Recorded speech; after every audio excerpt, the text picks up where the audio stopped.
A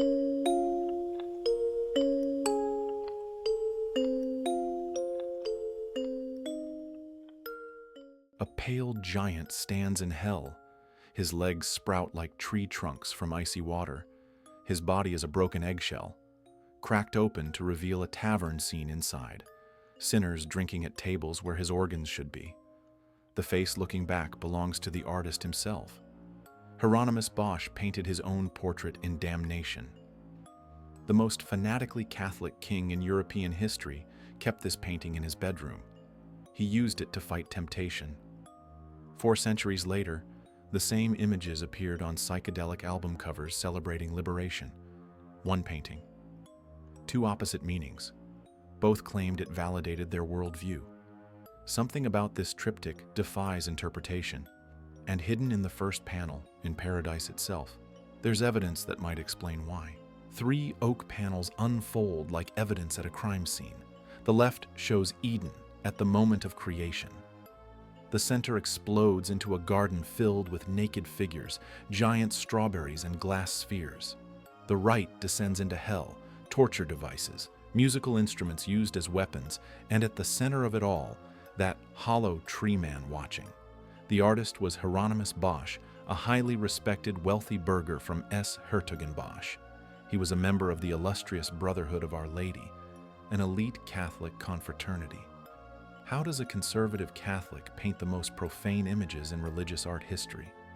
The Garden of Earthly Delights was created between 1490 and 1510, commissioned not by the Church, but by Count Henry III of Nassau for his palace in Brussels, a conversation piece for the elite, not a sermon for the masses. The answer to its contradictions lies in what Bosch embedded in Eden itself, before humanity ever took a bite of the apple. The left panel opens the investigation. Christ stands between Adam and Eve in paradise, presenting the newly created woman to the first man. The landscape behind them shows familiar Eden imagery, the fountain of life, exotic animals, and lush vegetation. But scan the foreground carefully. At the bottom of the panel, a cat walks away from the scene carrying a lizard in its mouth. The lizard is limp, dead. This detail shouldn't exist. According to church doctrine, death entered the world only after Adam and Eve ate from the tree of knowledge. The fall of man was the moment mortality began. Yet here, before the apple, before the sin, before any human transgression, a predator kills prey. Near Christ's feet, a 3-headed bird stands in the pond, a creature both freakish and deeply corrupt. Paradise already contains the anomalous, the grotesque. Adam looks at Eve with alertness, not love. Bosch painted these details with precision. They weren't decorative choices or mistakes. He studied drawings from the traveler Syriacus of Ancona to render the giraffe and elephant accurately in the background. He was a man of research and intellect. The cat with the lizard was deliberate. This wasn't a message the church wanted to see, but it was there, embedded in the first panel, waiting. The center panel opens to reveal chaos. Hundreds of naked figures fill the landscape, riding giant fish, climbing into glass spheres, emerging from eggs, coupling in transparent bubbles. No children appear anywhere, no elderly bodies, no pregnant women. Everyone is young, healthy, perfectly formed. Early inventories didn't call this the Garden of Earthly Delights. They called it the strawberry painting. Giant red berries dominate the scene, figures reaching for them, eating them, carrying them. In 16th century Netherlandish symbolism, strawberries represented fleeting lust. They taste sweet, but offer no nutrition, and they rot almost instantly. The perfect metaphor for pleasure without substance. The figures trapped in transparent spheres illustrate a Netherlandish proverb. Happiness is like glass, it breaks soon. The bubbles suggest isolation within desire, a fragile barrier that won't hold. The couples inside believe they're protected, but they're actually imprisoned, separated from consequence, from reality, from time itself. The demographic impossibility reveals the truth. This isn't sin being committed. This is delusion being illustrated.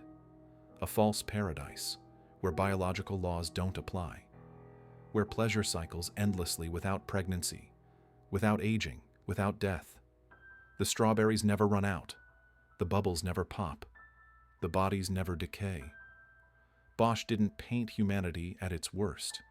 He painted humanity at its most wishful, lost in a fantasy where desire has no cost. The glass tubes and alchemical vessels scattered through the scene weren't science fiction. They mimicked actual 15th century laboratory apparatus.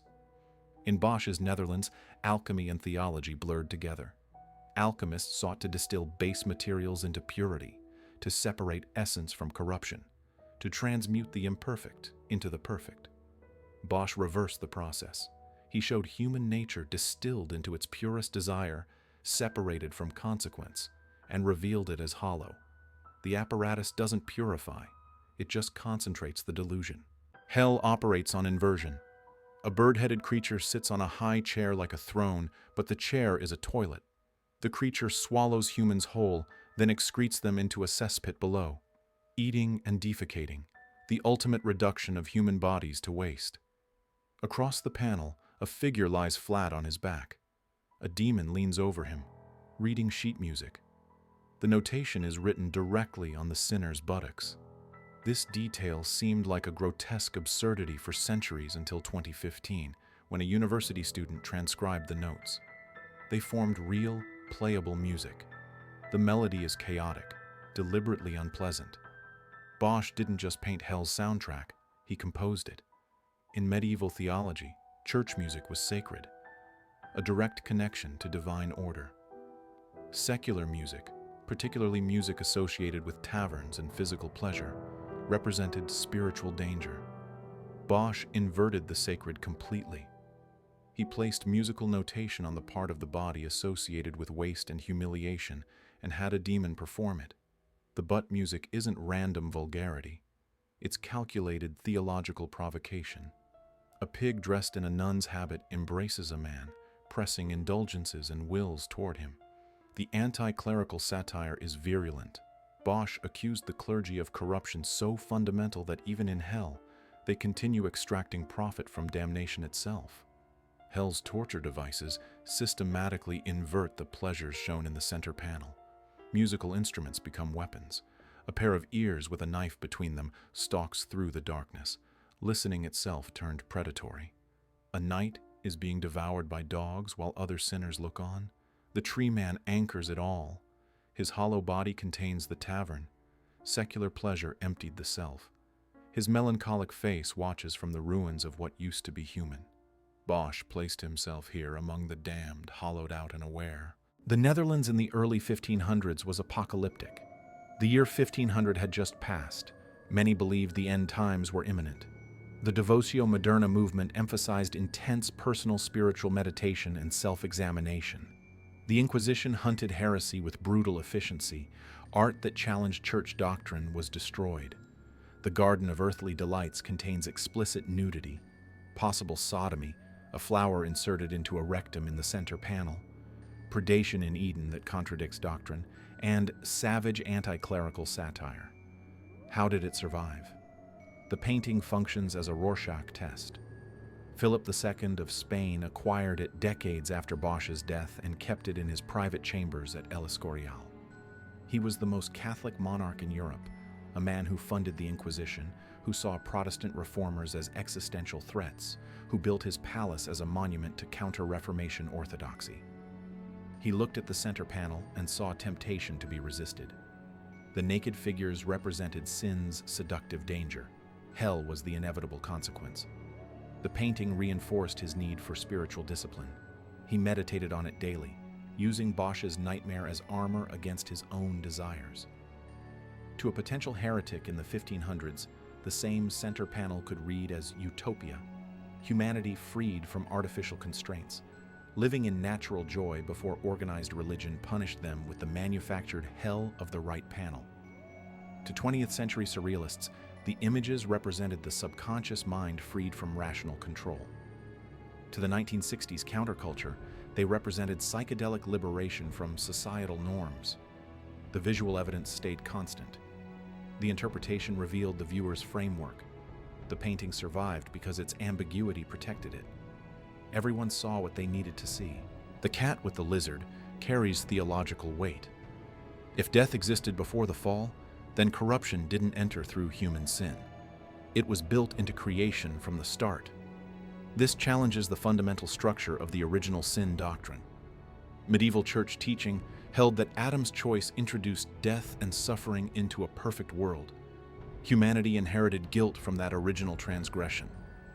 The entire apparatus of church authority, confession, penance, indulgences, the sacraments, rested on the premise that human choice broke paradise. Bosch's Eden shows paradise already broken. The three-headed bird, the predatory cat, these weren't just decorative elements. They suggested a minority theological position that God created a world with corruption already embedded in its structure. That innocence was never truly possible. This reading bordered on heresy. It undermined the church's authority by questioning whether human sin was actually the source of the world's corruption. But Bosch never stated it explicitly. He painted it into the visual evidence and let the ambiguity shield the implication. The center panel's false paradise becomes more legible through this lens. It's not showing what humans did, it's showing what humans wish they could do. A fantasy of desire without consequence, pleasure without decay.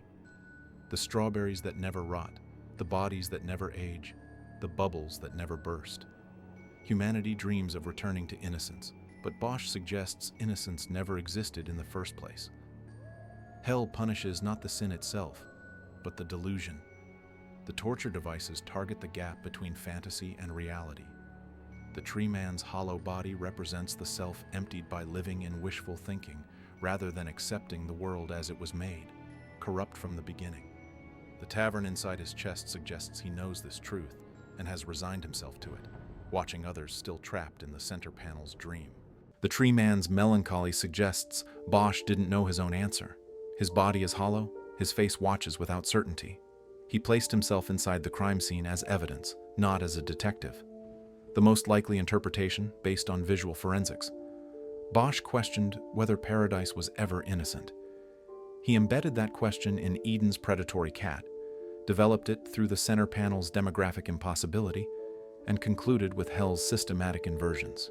He used the painting's designed ambiguity as a survival mechanism. Viewers projecting their own beliefs onto it never saw the challenge to church doctrine hiding underneath. But the investigation remains open. Art historians still argue about interpretation after 5 centuries. Hans Belting and Walter Gibson debate whether this is a warning or a celebration. Wilhelm Franger's controversial theory about Bosch belonging to a heretical Adamite cult lingers in scholarship despite being largely rejected. The painting generates new readings with each generation because it was designed to resist definitive interpretation. The Museo del Prado in Madrid preserves it now, catalog number PO02823.